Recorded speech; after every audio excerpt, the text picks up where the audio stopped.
Hello everyone, I am Dr. Manpreet Kaur from Advanced Science and Immigration Institute, Talwandi Sabo. We are going to start our online classes along with the offline classes. Today this is our demo class in which we are going to study reading module, and reading is a very tough module according to few students. They are saying that reading is very tough and they think that reading is a boring module. So let's start the first module in which we are going to study the first type of questions, that is true, false and not given. Whenever you start your reading, first of all you should start with reading the title of the reading passage. Like ਜਦੋਂ ਵੀ ਤੁਸੀਂ start ਕਰਨਾ, ਸਭ ਤੋਂ ਪਹਿਲਾਂ ਤੁਸੀਂ ਕੀ ਕਰੋਗੇ, passage का title read करोगे हमेशा. Before reading your questions you should read your title of the reading. Like here the title is pulling strings to build pyramids. So title क्यों रीड किया, क्योंकि टाइटल तो सानू पता लगेगा कि जिहड़े साडे क्वेश्चंस है, क्वेश्चन दी टाइप आनी है या क्वेश्चंस आएंगे इस पैसेज से, वो किहदे नाल किहड़े सब्जैक्ट दे नाल रिलेट करदे हैं. हुण इत्थे गिवन है pulling string to build pyramid. Pulling is means pull करना, कोई चीज़ पुल करनी. स्ट्रिंग इज कोई लाइक आप एक थ्रैड कह देने या कोई स्ट्रिंग होगी, ठीक है, कोई भी चीज़ उन्होंने पुल करना, बिल्ड करने लिए. बिल्ड मीनस बनाने लिए पिरामिड्स नूं. तो हुण असी नैक्सट असी जावांगे क्वेश्चन के उपर. फर्स्ट क्वेश्चन जिहड़ा असी रीड करांगे, जस्ट टाइटल पढ़ना और उस तो बाद क्वेश्चन से जाओ कि क्वेश्चन की टाइप की गिवन है. ਹੁਣ ਆਪਣੇ को की गिवन है क्वेश्चन 1 to 7. इंस्ट्रक्शंस ਜਿਹੜੀਆਂ ਹੈਗੀਆਂ ਉਹ ਮਸਟ ਨੇ. You should read the instructions before starting your question. So first जो क्वेश्चन 1 to 7 ਆ ਉਹਦੇ ਸਾਡੇ ਕੋਲ ट्रू फॉल्स गिवन है और ਉਹਦੀ इंस्ट्रक्शन ਸਾਡੇ ਕੋਲ हर एक रीडिंग पैसेज ਦੇ ਵਿੱਚ इंस्ट्रक्शन ਜਿਹੜੀ ਆ ਉਹ ट्रू फॉल्स ਦੀ सेम रहेगी. जस्ट ਤੁਸੀਂ देखना होएगा कि ਉੱਥੇ ट्रू फॉल्स नॉट गिवन है या फिर यस नो और नॉट गिवन मैंशन है. ਤਾਂ ਜਦੋਂ ਵੀ ਸਟੇਟਮੈਂਟ ਟਰੂ ਹੋਏਗੀ ਤਾਂ ਤੁਹਾਨੂੰ ਜੋ ਕੁਐਸਚਨ ਚ ਗਿਵਨ ਆ ਸੇਮ ਤੁਹਾਨੂੰ ਮਿਲੇਗਾ ਪੈਸੇਜ ਦੇ ਅੰਦਰ, ਸੇਮ ਚੀਜ਼. ਔਰ ਜਦੋਂ ਜਿਹੜਾ ਸਾਡਾ ਫਾਲਸ ਹੈ, ਫਾਲਸ ਉਸ ਟਾਈਮ ਤੇ ਹੋਏਗਾ ਜਦੋਂ ਸਾਡੇ ਕੋਲ ਕੰਟਰਾਡਿਕਸ਼ਨ ਮਿਲਣੀ ਹੈ, ਜਦੋਂ ਅਸੀਂ ਕਹਿੰਦੇ ਆ ਕਿ ਸਟੇਟਮੈਂਟ ਸਾਨੂੰ ਦਿੱਤੀ ਹੋਈ ਹੈ ਪੋਜ਼ਿਟਿਵ ਦੇ ਵਿੱਚ ਔਰ ਜਿਹੜਾ ਸਾਡਾ ਪੈਰਾਗ੍ਰਾਫ ਦੇ ਵਿੱਚ ਜੋ ਲਾਈਨ ਹੈ ਉਹਦੇ ਨਾਲ ਰਿਲੇਟ ਕਰਦੀ ਉਹ ਨੈਗੇਟਿਵ ਹੈ. ਮੀਨਸ ਉੱਥੇ ਯੈਸ ਕਹਿ ਰਹੇ ਆ ਤੇ ਜਿਹੜਾ ਪੈਰਾਗ੍ਰਾਫ ਹੈ ਉਹ ਨੋ ਕਹਿ ਰਿਹਾ ਉਸ ਚੀਜ਼ ਬਾਰੇ, ਤਾਂ ਸਾਡੇ ਕੋਲ ਕੀ ਹੋਏਗਾ, ਫਾਲਸ. ਨੈਕਸਟ ਹੈਗਾ ਨॉट गिवन. नॉट गिवन ਸਾਡਾ ਉਦੋਂ ਹੋਏਗਾ ਜਦੋਂ ਅਸੀਂ ਕਹਿੰਦੇ ਆ ਕਿ ਜਦੋਂ ਸਾਡੇ ਕੋਲ ਹਾਫ ਸਟੇਟਮੈਂਟ ਗਿਵਨ ਹੈ, ਹਾਫ ਨਹੀਂ ਗਿਵਨ, ਤਾਂ ਉਸ ਟਾਈਮ ਤੇ ਤੁਸੀਂ ਨॉट गिवन ਲਗਾਓਗੇ. ਤੇ ਨੈਕਸਟ ਅਸੀਂ ਫਰਸਟ ਕੁਐਸਚਨ ਪੜ੍ਹਦੇ ਹਾਂ. ਹੁਣ ਇਹਦੇ ਚ ਗਿਵਨ ਹੈ first question is it is generally believed that large number of people were needed to build the pyramids. ਹੁਣ क्वेश्चन की है साढ़े को कि जनरली बिलीव किया जाता कि लार्ज नंबर ऑफ पीपल जिहड़े आ वो रिक्वायर्ड है, नीडड मीनस रिक्वायर्ड ने पिरामिड्स नूं बनाउण लई. ਤਾਂ ਹੁਣ ਸਾਡੇ को ਜਦੋਂ ਅਸੀਂ क्वेश्चन रीड कर लिया ਤਾਂ ਹੁਣ ਟੈਕਨੀਕ ਕੀ ਆ, ਫਸਟ ਟੈਕਨੀਕ ਜਿਹੜੀ ਸਾਡੀ ਟਰੂ ਫਾਲਸ ਨੂੰ ਸੋਲਵ ਕਰਨ ਦੀ ਉਹ ਇਹ ਹੈ ਕਿ ਤੁਸੀਂ ਜੋ क्वेश्चन स्टेटमेंट गिवन ਆ स्टेटमेंट ਨੂੰ ਸਮਝੋ, ਉਸ ਤੋਂ ਬਾਅਦ ਉਹਦੇ ਚੋਂ कीवर्ड्स पिक करो. ਹੁਣ ਇਹਦੇ ਚ ਸਾਡੇ को बिलीव कीवर्ड नहीं हो सकता, तो build the pyramids is one keyword. I'm going to highlight the keywords.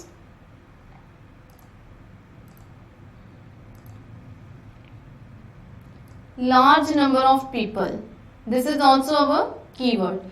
And keywords ਨੂੰ ਲੈ ਕੇ ਤੁਸੀਂ ਕੀ ਕਰੋਗੇ, ਰੀਡਿੰਗ ਪੈਸੇਜ ਦੇ ਵਿੱਚ ਸ਼ਿਫਟ ਕਰ ਜਾਓਗੇ. ਹੁਣ ਜਦੋਂ ਅਸੀਂ ਇੱਥੇ ਕੀਵਰਡਸ ਪਿਕ ਕਰ ਲਏ, ਦੋ ਕੀਵਰਡ ਲਏ ਆ, ਉਧਰੋਂ large number of peoples and build the pyramid, ਜਿੱਥੇ ਸਾਨੂੰ ਇਹ ਦੋਨੋਂ ਚੀਜ਼ਾਂ ਮੈਂਸ਼ਨ ਮਿਲਣਗੀਆਂ ਉਹ ਸਾਡੀ ਲੋਕੇਸ਼ਨ ਹੋਏਗੀ. ਤਾਂ ਹੁਣ ਅਸੀਂ ਰੀਡਿੰਗ ਪੈਸੇਜ ਤੇ ਸ਼ਿਫਟ ਕਰ ਰਹੇ ਹਾਂ.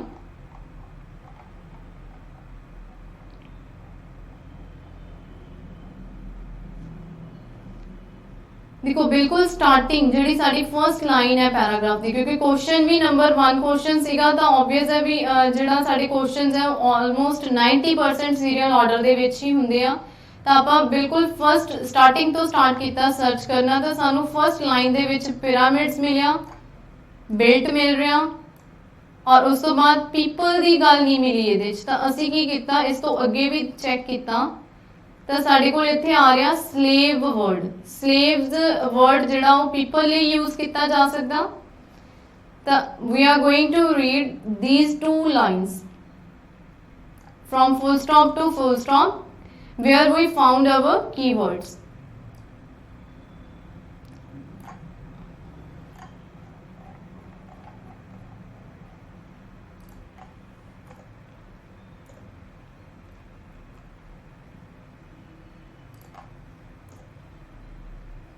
So this is our question, that it is generally believed that large number of people were needed to build the pyramid, and we found the keywords in 2 lines. So we read 2 lines from the reading passage. The pyramids of Egypt were built more than 3000 years ago and no one knows how. कि pyramid ਜਿਹੜੇ Egypt ਦੇ ਆ ਉਹ built means बनाए गए सी 3000 साल पहला, and no one knows, किसी ਨੂੰ नहीं पता भी किवें बनाए गए सी। बट इत्थे साडे को पीपल नहीं आया सी, तो असी अगली लाइन भी नाल पिक की जिथे सानू स्लेव वर्ड मिलिया सी, तो आपां वो भी लाइन पढ़ी। कहंदे the conventional picture is that tens of thousands of slaves dragged stones on sledges। कहंदे द कन्वेंशनल पिक्चर, कन्वेंशनल मतलब एक पुरानी पिक्चर है जिहदे च ये हैगा कि 10,000 तो ज़्यादा स्लेव्स है, जिहड़े स्लेव हो गए लोग, राइट, जिन्हों असी कहने हैं कि जिहड़े बंदी बना के रखे होंदे आ लोग, उन्हां नूं बोलदे आ स्लेव्स। तो उन्होंने कहते ड्रैग करे आ स्टोन्स ऑन स्लैजेस। ड्रैग करन दा मीनस पुल करने, स्टोन्स नूं खिंचना। तो साडे कोल जिहड़ा क्वेश्चन सी उहदे च भी उन्हें कहा सी लार्ज नंबर ऑफ पीपल, और इत्थे भी वो कह रहे हैं tens of thousands of slaves. तो सेम कीवर्ड मिलिया, और उन्हें कहा सी बिल्ड द पिरामिड। तो ये भी कह रहे हैं भी पिरामिड नूं बनाउण लई स्टोन्स नूं ड्रैग किया जा रहा स्लैजेस दे उपर। तो स्टोन्स कादे लई ड्रैग किए जाएंगे, पिरामिड नूं बनाउण लई। तो क्वेश्चन इज साडा करेक्ट आंसर होएगा ट्रू, क्योंकि साडे कोल रीफ्रेज करके एज इट इज सारी स्टेटमेंट गिवन सीगी जो सानू क्वेश्चन दे विच है। नाउ असीं शिफ्ट करांगे सेकंड क्वेश्चन ते। Second question is Clemens found a strange hieroglyph on the wall of an Egyptian monument. हुण इत्थे उन्हां ने सानू की गिवन है, क्लेमेंस ने कहंदे फाउंड करया एक स्ट्रेंज हीरोग्लिफ। स्ट्रेंज मतलब अजीब जा हीरोग्लिफ मिलिया। हीरोग्लिफ हुंदा लाइक कोई चीज़ जिहड़ी कि बहुत पुरानी बनाई गई होवे, कोई पिक्चर होवे या कोई लिखिया होया होवे, दैट इज कॉल्ड हीरोग्लिफ। कहंदे कित्थे देखिया उन्हें, वॉल दे उत्ते इजिप्टियन मॉन्यूमेंट दे उत्ते। हुण इहदे चों साडे कोल जिहड़ा कीवर्ड है वो की आएगा, क्लेमेंस। क्यों आएगा? क्लेमेंस एंड हीरोग्लिफ असीं 2 कीवर्ड्स पिक करांगे इथों, क्योंकि जदों भी तुहाडे कोल नेम किसी दा आ जाए या फिर कोई डेटा आ जाए, लाइक तुहाडे कोल न्यूमेरिक वैल्यू आ रही है, तो तुसीं उन्हां दोनों नूं ही कीवर्ड पिक करोगे, क्योंकि इहदा कोई सिनोनिम नहीं हुंदा। तो हुण क्वेश्चन ये कह रहा सी 2 कीवर्ड्स लए, क्लेमेंस ते हीरोग्लिफ। उन्हें देखिया कित्थे सी, वॉल दे उपर, तो असीं वॉल भी कीवर्ड लिया, प्लस साडे कोल थर्ड चीज़ की आ इजिप्टियन। तो इजिप्टियन भी साडा की हो गया keyword. Clear? Now we are going to shift, we are shifting to our paragraph. तो पैसेज से जावांगे और अगेन अपने कीवर्ड सर्च करांगे, क्लेमेंस फाइंड करांगे, हीरोग्लिफ, इजिप्टियन एंड वॉल। ये 4 चीज़ां जिथे सानू मिल रही हैं वो साडा की होएगा लोकेशन। और लोकेशन ऑलवेज साडे कोल 1 और 2 लाइन्स दे अंदर मिल जाती है, सानू एक्सट्रा लाइन्स नहीं रीड करनियां होंदियां। हुण सानू क्लेमन वर्ड इत्थे मिल रहा,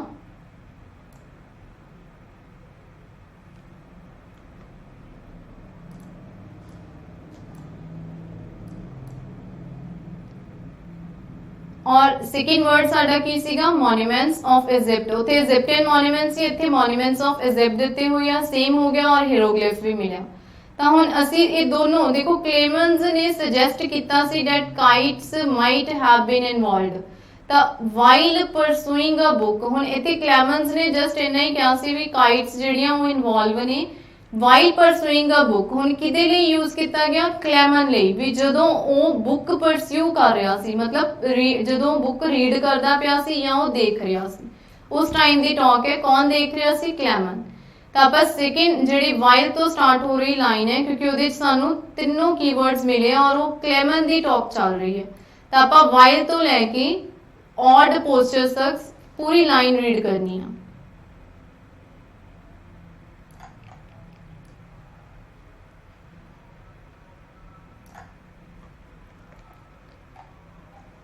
Again I am going to copy the line here in front of question। ਤਾਂ ਹੁਣ ਇੱਥੇ ਅਸੀਂ ਜਦੋਂ ਪੇਸਟ ਕੀਤੀ, ਦੇਖੋ ਹੁਣ ਸੇਮ ਸਾਡੇ ਕੋਲ ਮਿਲ ਰਿਹਾ, ਉਹ ਕਹਿੰਦੇ ਵਾਈਲ ਪਰਸੂਇੰਗ ਅ ਬੁੱਕ ਪਰਸਿਊ ਕਰਦੇ ਹੋਏ ਮੋਨੂਮੈਂਟਸ ਆਫ ਇਜਿਪਟ ਦੇ ਉੱਪਰ ਬੁੱਕ ਸੀਗੀ। ਸ਼ੀ ਨੋਟਿਸਡ, ਸ਼ੀ ਮੀਨਸ ਕਲੈਮਨ ਨੇ ਨੋਟਿਸ ਕੀਤਾ, ਅ ਹੀਰੋਗਲਿਫ that showed a row of men standing in odd posture।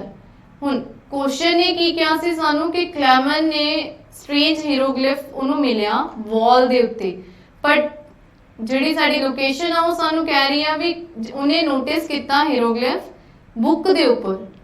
ਤਾਂ ਆਨਸਰ ਇਜ਼ ਫਾਲਸ। ਕਿਉਂ ਫਾਲਸ ਆਇਆ, ਕਿਉਂਕਿ ਕੰਟਰਾਡਿਕਟ, ਦੇਖੋ ਉਹ ਕਹਿ ਰਹੀ ਆ ਕਿ ਵਾਲ ਦੇ ਉੱਪਰ ਦੇਖਿਆ, ਬਟ ਲੋਕੇਸ਼ਨ ਸਾਨੂੰ ਕੀ ਕਹਿ ਰਹੀ ਆ ਵੀ ਉਹਨੇ ਤਾਂ ਬੁੱਕ ਦੇ ਉੱਪਰ ਦੇਖਿਆ ਸੀ। क्लियर। नेक्स्ट क्वेश्चन रीड करते हैं। Third question is Gareb had previously done experiments on bird flight. कहते गारेब ने प्रीवियसली कोई एक्सपेरिमेंट्स डन कीते सीगे बर्ड फ्लाइट दे उत्ते। तो हुण साडे को कीवर्ड की होएगा, गारेब, क्योंकि वो की आ that's a name of the person. Second keyword की होएगा बर्ड फ्लाइट एंड एक्सपेरिमेंट। कदे भी नैवर एवर कदे भी ये नहीं चूज करना भी असी एक जिहड़ी लै रहे हैं keyword, always pick 2 to 3 keywords, because जे तुसी एक कीवर्ड लैके चल रहे हो तो थोड़े लोकेशन ऑलवेज मिसटेक आएगी, गलत आएगी लोकेशन। तो जो भी असी करैक्ट लोकेशन ते जाना तो मैक्सीमम कोशिश करो कि 3 to 4 2 to 3 कीवर्ड्स पिक करके ही लैके जाओ। तो हुण असी 3 कीवर्ड्स लए आ, गारेब, एक्सपेरिमेंट एंड बर्ड फ्लाइट। तीनों चीज़ां असी लोकेशन ते अपने पैराग्राफ दे विच फाउंड करांगे। तो आपां पैराग्राफ ते गए तो इत्थे असी देखिया सी, इत्थे रीड करना छड्डिया सी ऑड पोस्चर ते। इस तो अगे पढ़नागा, इस तो बैक नहीं जावांगे, क्योंकि साडे कोल 90% ਜਿਹੜੇ क्वेश्चंस है वो सीक्वेंस ਦੇ ਵਿੱਚ ਆਉਂਦੇ ਔਰ ट्रू फॉल्स ਤਾਂ ਆਲਵੇਜ਼ सीक्वेंस ਦੇ ਵਿੱਚ ਹੀ ਆਉਂਦੇ ਆ। ਤਾਂ ਅਸੀਂ ਪੜਿਆ, ਅਸੀਂ ਲੱਭਣਾ ਸੀ ਗਾਰੇਬ ਸਰਚ ਕਰਨਾ ਸੀ, ਪਲੱਸ ਅਸੀਂ ਕੀ ਸਰਚ ਕਰਨਾ ਉਹਦੇ ਨਾਲ ਗਾਰੇਬ ਦੇ ਬਰਡ ਫਲਾਈਟ ਐਂਡ ਐਕਸਪੈਰੀਮੈਂਟ। ਤਾਂ they were holding, this is not our right location. ਤਾਂ ਗਾਰੇਬ ਸਾਡੇ ਕੋਲ ਨੈਕਸਟ ਪੈਰਾਗ੍ਰਾਫ ਦੇ ਵਿੱਚ ਜਾ ਕੇ ਆ ਰਿਹਾ, क्लेमन कॉन्टेक्टेड मोर्टेजा गारेब, बट ये साडे को की नहीं मिल रहा हैगा, एक्सपेरीमेंट नहीं मिलिया, बर्ड फ्लाइट नहीं मिलिया। तो असी अगे देखांगे। उन्हें क्या, he was fascinated by idea coming from the Iran, I have a keen interest in Middle Eastern science, he says. Gareb ने कहा भी मेरे को कोई मेरा इंटरेस्ट है मिडल ईस्टर्न साइंस दे विच। He too was puzzled by the picture that had sparked Clement's interest। ਹੁਣ ਇੱਥੇ ਸਾਡੇ ਕੋਲ ਕਿਤੇ ਵੀ ਇਸ ਪੈਰਾਗ੍ਰਾਫ, ਅਸੀਂ ਪੂਰਾ ਪੈਰਾਗ੍ਰਾਫ ਰੀਡ ਕਰਾਂਗੇ, ਰੀਜ਼ਨ ਬੀਇੰਗ ਕਿ ਸਾਨੂੰ ਨਹੀਂ ਮਿਲ ਰਿਹਾ ਹੈਗਾ, ਸਾਨੂੰ ਬਰਡ ਫਲਾਈਟ ਨਹੀਂ ਮਿਲਿਆ, ਰਾਈਟ। ਬਰਡ ਦੀ ਗੱਲ ਮਿਲ ਰਹੀ ਹੈ, ਬਰਡ ਫਲਾਈਟ ਨਹੀਂ ਮਿਲਿਆ। ਤਾਂ ਆਪਾਂ ਇੱਕ ਵਾਰੀ ਦੁਬਾਰਾ ਰੀਡ ਕਰ ਲਾਂਗੇ ਕਿ ਕਿਤੇ ਅਸੀਂ ਫਲਾਈਟ ਦਾ ਸਿਨੋਨਿਮ ਮਿਸ ਤਾਂ ਨਹੀਂ ਕਰ ਰਹੇ। ਤਾਂ ਆਪਾਂ ਰੀਡ ਕੀਤਾ, the object in the sky apparently had wings far too short and wide for a bird। The possibility certainly existed that it was a kite, he says, and since he needed a summer project for his student amylograph। देखो project भी आ गया, but साडे कोल हाले तक किते भी bird flight दी talk नहीं आ रही। ਤਾਂ किते ना किते साडा क्वेश्चन की होएगा, नॉट गिवन। बट फिर भी अगर सानू डाउट है कि नहीं नॉट गिवन नहीं, अगे भी हो सकता, तो असी की करांगे, नैक्सट क्वेश्चन है जिहड़ा, क्योंकि साडे कोल अगे की है गारेब एंड ग्राफ तो स्टार्ट हो रहा पैराग्राफ, तो 2 जनियां दी टॉक चल पई। तो आपां नैक्सट जिहड़ा क्वेश्चन है वो सॉल्व करांगे और उस तो बाद इनू पिछे जाके नॉट गिवन करांगे दोबारा। तो आपने पढ़िया Gareb and sorry it's a spelling mistake, Gareb and Graf tested their theory before applying it. ये कहते गारिब ते ग्राफ ने टेस्ट की आपकी थ्योरी अप्लाई करन तो पहला। हुण साडे कोल देखो बर्ड फ्लाइट नहीं मिल रहा सी सानू, तो असी नैक्सट क्वेश्चन ते चले गए भी असी नैक्सट सॉल्व करके देखते हैं, क्योंकि लोकेशन जिहड़ी है जे असी फोर्थ सॉल्व कर लिया तो ऑबवियस है भी थर्ड जिहड़ा वो सैकेंड ते फोर्थ दे सेंटर दे विच होएगा, और जे सानू बर्ड फ्लाइट नहीं मिल रहा उत्थे तो फिर साडा की आ श्योर हो जाएगा कि असी नॉट गिवन करैक्ट सी उस क्वेश्चन दी। तो हुण आपां पढ़ांगे Gareb and Graf tested their theory before applying it. तो असी इहदे चों कीवर्ड पिक कीते, कीवर्ड की आ गारिब एंड ग्राफ, और उन्हां दी थ्योरी दी गल भी वो टेस्ट हो रही है अप्लाई होने तो पहला। तो we are going again to the passage जिथों असी छड्ड के आए सी। असी पढ़िया सी Gareb and Graf set themselves the task of raising a 4.5 meter stone। हुण टास्क कर रहे हैं वो आपदे आप लई, ठीक है। टास्क मीन्स की हो गया, एक प्रोजेक्ट हो गया। तो उन्होंने किया, उन्होंने आपदे आप लई एक टास्क रखिया। उन्होंने देखा भी 4.5 मीटर स्टोन है जिहड़ा उन्होंने रेज करके देखा जाए from horizontal to vertical using no source of energy except the wind. कहते कोई सोर्स ना यूज करिए विंड तो अलावा। Their initial calculations and scale model wind tunnel experiment convinced them they would not need a strong wind to lift the 33.5 ton column। देखो हुण उन्होंने सानू दिता भी 33.5 टन कॉलम है जिहड़ा उन्हां दा एक्चुअल लोड है। उन्होंने इन्ना जिहड़ा हैवी स्टोन है उन्होंने की करना लिफ्ट करवाना। तो मीनस उन्होंने पहला स्मॉलर स्टोन दे उत्ते एक्सपेरीमेंट किया। दैट मीनस क्वेश्चन इज ट्रू कि जिहड़ा उन्होंने एक्सपेरीमेंट है अप्लाई जिहड़ा कीता हैगा पहला अप्लाई करन तो पहला टेस्टिंग कीती है उहदी, क्योंकि टेस्टिंग ऑलवेज स्मॉलर चीज ते हुंदी है बजाए के बिगर दी। सो हुण फोर्थ क्वेश्चन सानू मिलिया जिस असीं की देखिया कि जिहड़ा ट्रू है साडा, क्योंकि उन्होंने अप्लाई कीतागा। तो अपने को जिहड़ा हुण थर्ड सीगा, थर्ड असी क्या सी कि उहदे सेंटर च होएगा। हुण बर्ड फ्लाइट सानू नहीं मिलिया सी तो क्वेश्चन किया भी साडा फॉर श्योर है कि असी नॉट गिवन करैक्ट सी कि उहदे बारे च इंफॉर्मेशन नहीं हैगी।